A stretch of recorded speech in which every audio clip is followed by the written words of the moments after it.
Today, how to start your presentation with a bang.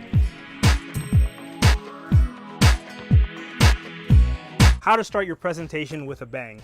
Remember that the opening of your speech is vitally important. So you're going to get here the 4 steps to opening your presentation with a bang, put in the form of an acronym, because if you watch any of my videos, you know I love to teach in acronyms or alliteration that's all the same letter. So today is BANG, B-A-N-G. B, first off, don't be boring. I once read that the audience will forgive you for anything, mistakes, lost slide, bad sound. They'll forgive you for anything except being boring. And the one thing you can do to avoid being boring is just think of something different than what everyone else has done. That's it. If everyone else comes and says, thank you for having me, think of a different way to open your speech. If everyone is talking about the weather, don't talk about the weather. Think of something unique and different that you can do to avoid being like everyone else. Next, A is for alter. You want to alter the course of your audience's thinking. I'm taking a youth speaker course, and the founder of the course, Josh Shipp, once said, he's not old, but he said in the course that you need to alter the course of the audience's thinking. You need to do what's called a pattern interrupt.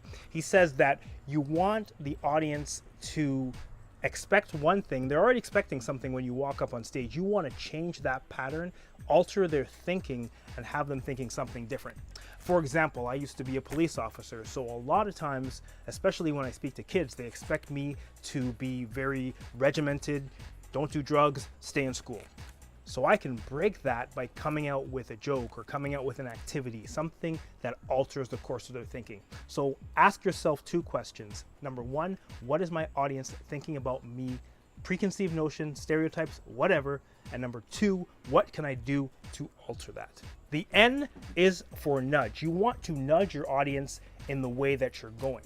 So if you have a joke or some type of opening that you've really scripted up and you think is really good, understand that eventually in those first few minutes, if you have a longer speech, and in the first minute, if you have like a 10-minute or 12-minute speech, you want to make sure that you give them a hint of where you're going.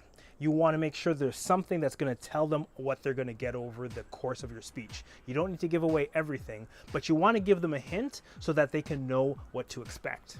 Finally, the G is for great life goals. You want to show them the rainbow, as I call it. You want to show them how their world is going to be better. What kind of life are they going to have after they hear your speech?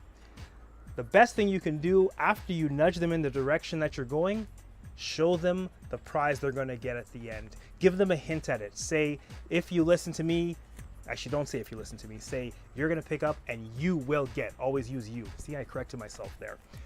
Tell them what they're going to get, what their life is going to be like, how their life is going to be better after hearing you speak. So remember that acronym, B-A-N-G. Use those 4 tips to open your presentation with a bang.